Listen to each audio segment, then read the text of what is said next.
En Chile, y según la última encuesta nacional de salud, el 63% de las personas mayores de 15 años tiene algún problema para dormir. ¿Se siente usted identificado en ese grupo? Y quiero contarle algo más. El 5% de las personas ronca. ¿Está usted también ahí? Vamos a conversar de la apnea del sueño y para eso está con nosotros la doctora Vivian Banner. Gracias por estar, Vivian, con nosotros. Gracias a ustedes. Bienvenida, neuróloga y además directora médica del Instituto Europeo del Sueño. Fíjate, antes de entrar en la apnea del sueño, podríamos hablar del tema del ronquido, ¿no es cierto? Que yo diría que, bueno, se hacen chistes del ronquido, no es chiste, no es broma, ya vamos a saber por qué, pero se tiende a tomar muy superficialmente y me gustaría que tú nos explicaras qué existe detrás de la persona que ronca. Sí. Claro, mira, una persona que ronca, y esto es como habitual de escuchar en la consulta, que alguien ronca pero cree que el roncar poco significa que no es importante o no tiene una gravedad mayor, ¿ya?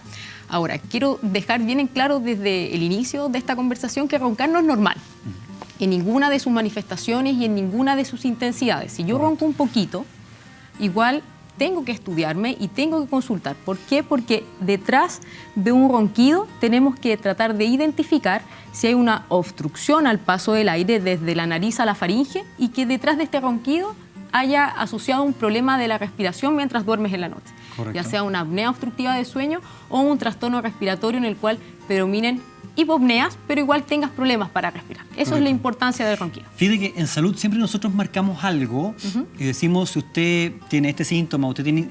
Siempre la gente o la tendencia es, sí, pero como que no es siempre, como que de repente, como que sí sangré, pero... En este tema del ronquido, y tú eres muy enfática en esto, es... Aunque yo ronque, por ejemplo, un día a la semana o ocasionalmente, o estamos hablando de aquellas personas roncando poco o mucho, lo hacen permanentemente. ¿Existe un tema de frecuencia? A ver, sí, ahí igual es difícil que una persona, si es que no hay un compañero de cama que te lo diga, ¿verdad? Claro, entonces te avise. Muchas veces, a veces dicen, claro, me han escuchado a veces roncar, pero muy aisladamente. Exacto. Ya, pero no sabemos si es que esta persona tiene unos ronquidos más bien permanentes o que sean todos los días y además en qué posición y en qué condiciones asocian sus ronquidos. Hay personas que a veces roncan solamente cuando duermen de frente y cuando duermen de lado no, y esos ronquidos al dormir de frente le provoca problemas para respirar. Y eso también hay que estudiarlo porque eso también tiene consecuencias y eso también se trata de una manera distinta a los pacientes que tienen apneas del sueño más severa. Sí. Antes de entrar en apnea del sueño, Vivian, te quería comentar algo. Tú dijiste, esto generalmente o habitualmente no lo sabes tú, te lo dice alguien, ¿no? La persona que está contigo te dice, oye, sabes que tú roncas harto. Ahora, esta persona no es un monitor permanente tuyo para decirte la hora, el tiempo y si todos los días. Estamos de acuerdo con eso. Pero quiero ir a otro punto ahí que es muy importante, que no solamente afecta a la persona, sino que también a la persona que está al lado, porque esa persona interrumpe su sueño, no duerme bien. De todas maneras. No es un problema de uno. Claro, o sea, una persona que tiene problemas para dormir, y no estamos hablando solamente de ronquido, ya en todo el globo de los trastornos del sueño, claro, el compañero de cama es el principal afectado. Y obviamente si tengo mi compañero está roncando, me va a provocar una disrupción de mi sueño y me voy a despertar. Ahora, las consecuencias no solamente son porque yo diga, yo ronco y lo sienta la persona que me está escuchando en la noche, sino que las personas que roncan, y muchas veces uno dice, yo no sé si ronco, al parecer sí, o ronco un poquito, existen consecuencias producto de los ronquidos. Y las personas habitualmente cuando consultan, muchas veces dicen, ronco poco, pero lo más habitual es que vengan porque andan con sueño en el día. Exacto, irritables. Irritables, dolor de cabeza, o más que dolor de cabeza, sensación de cabeza bombada al despertar en la mañana, boca seca en la mañana, sensación de dolor de garganta, reflujo gastroesofágico, bruxismo de sueño. Todas estas condiciones no es que sean aisladas unas por sí solas, sino que son consecuencias de una enfermedad que se está manifestando como uno de sus síntomas, como este sonido que es el ronquido. Claro. Hablaste de la apnea del sueño y quizás sería bueno definirla para que la gente también entienda la apnea del sueño. A ver, la apnea del sueño... si nosotros queremos hacer una mención especial a la apnea obstructiva del sueño, es cuando hay una detención al flujo del aire, hay una detención de al menos 10 segundos, las cuales se asocia posterior a esta pausa respiratoria en la cual no me ingresa aire, a una caída en la cantidad de oxígeno en tu sangre. Correcto. Y a un fenómeno que se denomina microdespertar. Entonces, una persona normal cuando duerme debería respirar de manera que el aire entra, sale, entra, sale. Claro. Si yo tengo una apnea, estoy respirando y en un momento hay una disminución de la entrada del aire hasta que llega un momento en el cual se aplana. Exacto. No entra aire y luego en simples palabras, para que yo pueda volver a respirar y no me muera durmiendo, mi cerebro da una orden en forma de microdespertar. Correcto. Y este microdespertar es una actividad de estar despierto en el sueño. Es una actividad de vigilia, de estar despierto, que es muy cortita, dura entre 3 a 15 segundos. Entonces, por eso la gente no puede decir, me microdesperté muchas veces, sino que ellos, claro, lo sienten como un sueño no reparador, un sueño superficial. Que amaneces cansado, ¿no es cierto? Exactamente. ¿Por qué amanezco todos los días cansado? Parece que no hubiese dormido. ¿Y por qué amaneces cansado? Es porque si yo estoy con estos fenómenos de microdespertares constantes, porque estoy tratando de luchar para poder respirar bien, me provoca de que yo no llegue a las etapas más profundas del sueño. ¿Y el sueño reparador? Que es el sueño N3 y el sueño REM. Entonces yo me mantengo sobre todo en las etapas más superficiales, que es la etapa 1, la etapa 2, claro. Y estas se provocan, o sea, aquí en estas etapas más superficiales hay otro tipo de fenómenos de reparación distintas a las que ocurren en las etapas profundas. Entonces la gente también se queja de problemas de concentración, atención, memoria, porque la memoria se consolida en las etapas más profundas del sueño, que es la que está más alterada en los pacientes roncadores con apneas de sueño. Esas son las principales consecuencias del punto de vista de la estructura de tu sueño. Tú hablabas de microdespertares. Me acuerdo que alguna vez en una entrevista con un especialista también hablamos de estos microdespertares y pueden llegar a ser muchos. Claro. ¿Hay estudios por hora hasta cuántos microdespertares podría tener una persona que sufre apnea del sueño? Eso es súper relativo, ¿ya? Incluso hay pacientes que tienen apneas de sueño en las cuales el fenómeno de detención de la entrada del aire se puede asociar a una desaturación y no un microdespertar, e igual se considera esa apnea como significativa, e igual contabiliza dentro del tiempo total de sueño para decir cuántas apneas por hora de sueño tengo o cuántas hipopneas. Ahora, habitualmente los pacientes, dependiendo, uno habla de sobre 12 microdespertares por hora, 12 eventos por hora de sueño, de microdespertares, que ya es un sueño fragmentado y ya tienes las repercusiones de... Física, claro, mentales claro, y eso nosotros lo medimos y lo cuantificamos cuando hacemos este estudio de sueño, que es el polisomnograma. Ahí nosotros podemos ver los microdespertares y luego se hace un cálculo de la cantidad por hora de sueño. Y sobre 12 es anormal. Habitualmente nunca tienen 12. Pacientes pueden tener 100 microdespertares por hora o 20. O aunque tengan 20, igual van a sentir las ¿existe un perfil? ¿Quiénes son las personas que están más predispuestas o qué nos puede predisponer a llegar a tener apneas del sueño? Ya, esto es una muy buena pregunta, porque el principal factor de riesgo para roncar y tener apnea obstructiva de sueño es el sobrepeso. ¿De acuerdo? ¿Ya? Así, bueno, la obesidad. El aumento del peso es el principal factor de riesgo, ¿ya? Ahora, existen factores predisponentes que nos pueden ayudar a que nosotros desarrollemos esto. ¿Cuáles son? La edad. A medida que vamos creciendo, la distribución de la grasa se infiltra de manera distinta, ¿verdad? Sí. Cuello, lengua, faringe, entonces provoca que la vía aérea se estreche, ¿ya? Sexo.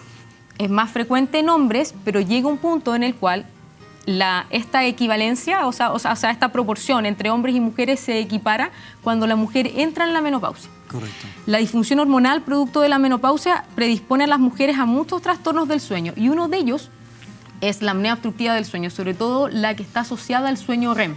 Es súper característico de los pacientes, de las mujeres cuando entran a su periodo de menopausia. ¿Qué otra cosa más? Los fumadores, por ejemplo. Exactamente, me robaste la idea. Los fumadores, claro. ¿Por qué? Porque la vía aérea constantemente se mantiene inflamada. Si yo además ronco, genero por un tema mecánico una irritación de mi vía aérea. Entonces, si yo fumo, obviamente que la voy a irritar más. Claro. Y si yo tengo apnea de sueño, la voy a empeorar. Y otra cosa que también es importante es el consumo de alcohol, sedantes, hipnóticos. Los pacientes siempre me dicen, doctora, yo no puedo dormir bien, pero porque detrás ronca, tiene los microdespertares, su sueño fragmentado, entonces quieren que yo les dé pastillas para dormir. Pero es lo peor que pueden hacer. Porque producen más apnea. Exacto. La predispones mucho más. Las predispones. Y además, si buscas todos estos factores, mujer menopáusica, que está basado en el peso, estás con todas las condiciones. Exactamente. Fumadora. Y claro, y es una conducta habitual de muchos profesionales de la salud cuando no tenemos conocimiento del tema, de que alguien dice que tiene problemas para dormir y le doy un medicamento para dormir, pero por detrás está esto y finalmente le puedo empeorar su condición de base. Entonces eso es bien importante de ponerle ojo. Vivian, entendiendo que la causa es la apnea, obviamente que existe estudios que hacen los neurólogos para poder hacer el diagnóstico preciso. Está la clínica, están los estudios, pero una vez que ya tienes el diagnóstico, ¿cuál es el tratamiento, cuál es la solución que existe hoy día para estas personas, para estos pacientes? Ya, el tratamiento siempre va a depender de la severidad del trastorno respiratorio. ¿Ya? Un paciente, bueno, ¿cómo vemos la severidad? En base a los eventos por hora de sueño. Si un paciente tiene un trastorno de sueño leve, nosotros tenemos, bueno, a todos, antes me voy a mencionar, a todos, tanto leve, moderado, severo, siempre lo ideal es hacer una evaluación otorrino para que pueda chequear la vía aérea y ver si hay alguna obstrucción que pueda ser corregible de manera quirúrgica. ¿Ya? No todo, esto también es importante, no todas las apneas obstructivas del sueño se benefician con tratamiento quirúrgico. ¿Ya? Y ahora, lo que te estaba mencionando, por ejemplo, si yo tengo una apnea de sueño leve, eso quiere decir menos de 15 eventos por hora de sueño, el tratamiento que se ofrece son unos dispositivos que se ponen en la boca, que se llaman dispositivos de avance mandibular. Perfecto, antes del CPAP. Exacto, entonces, ¿qué es lo que hacen? Es que lo hacen especialistas, odontólogos especialistas en trastornos temporomandibulares y dolor orofaciales, esa es la especialidad de ellos, en los cuales te hacen un dispositivo que provoca una protrusión de tu mandíbula, de tal manera que la vía aérea aumenta en el diámetro antero-posterior. Entonces, si tú duermes en los lados que duermas, queda despejada, evita que no se colapse. ¿Ya? Qué bueno. Ahora, en los casos moderados, una alternativa puede ser CPAP, estos dispositivos ventilatorios de uso nocturno, o el dispositivo de avance mandibular. Te pido un favor, yo mencioné CPAP. ¿Podemos definir lo que es CPAP para las personas que están escuchando? Porque hasta ahí yo estoy, el 70% quedó pensando qué es lo que es. El CPAP es un dispositivo ventilatorio nocturno en el cual entrega no oxígeno, sino que entrega presión, o sea, entrega aire a una presión definida, de tal manera de que a esta presión que nosotros le colocamos al CPAP en base al estudio que al paciente le hacemos, permite que la vía aérea se mantenga abierta y no colapse mientras dormimos. Eso es el CPAP. Y se utiliza no solamente en la noche, sino que en todos los momentos en los cuales el paciente duerme. Si el paciente va a dormir siesta, quiere decir que también va a estar durmiendo y también tiene que usar el CPAP. Ahora, lo que mencionábamos, pacientes con trastornos severos, la indicación es el CPAP, y en los moderados depende. ¿Ya? ¿De qué depende? Si es un paciente joven, sin factores de riesgo vascular, es decir, no tiene arritmias cardíacas, no tiene hipertensión, no tiene dislipidemia, no tiene diabetes, yo le puedo ofrecer un dispositivo de avance mandibular siempre y cuando esté en estas condiciones, versus si es un paciente que tenga un trastorno respiratorio moderado, pero tiene estos factores de riesgo, sí o sí la indicación va a ser jugárnoslas por el CPAP y hacer todo lo posible para que el paciente lo tolere. Así es. Ahora, me gustaría mencionar algo que no lo hemos comentado, de que por qué nosotros los especialistas en sueño le ponemos tanto énfasis a detectar esto y somos como tan enfáticos de que si usted ronca, estúdiese. Las pacientes que roncan y que tienen apneas de sueño o un trastorno respiratorio, no necesariamente apneas, puede que me entre poco aire y eso también me va a generar consecuencias, es de que esta condición predispone a la gente a largo plazo a desarrollar ciertas enfermedades graves para la salud. Exacto. Como hipertensión, enfermedades cardiovasculares, diabetes, arritmias cardíacas, alteraciones del metabolismo de los lípidos, hepáticos. Y lo otro es que está muy demostrado de que predispone como factor de riesgo muy importante al desarrollo o a favorecer infartos al corazón o infartos cerebrales.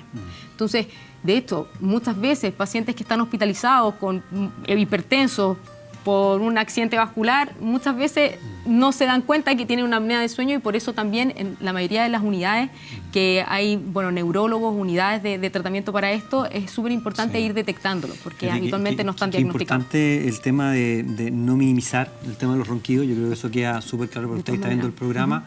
El roncar no es divertido, no es gracioso para nadie, puede ser la primera señal de una enfermedad que está detrás de la apnea del sueño y por supuesto muy bien, como señala la doctora, de problemas en la esfera cardiovascular y otros tantos que se siguen descubriendo. Importante tema de hoy día, apnea del sueño. Gracias, Vivian, por estar hoy día con nosotros en el programa.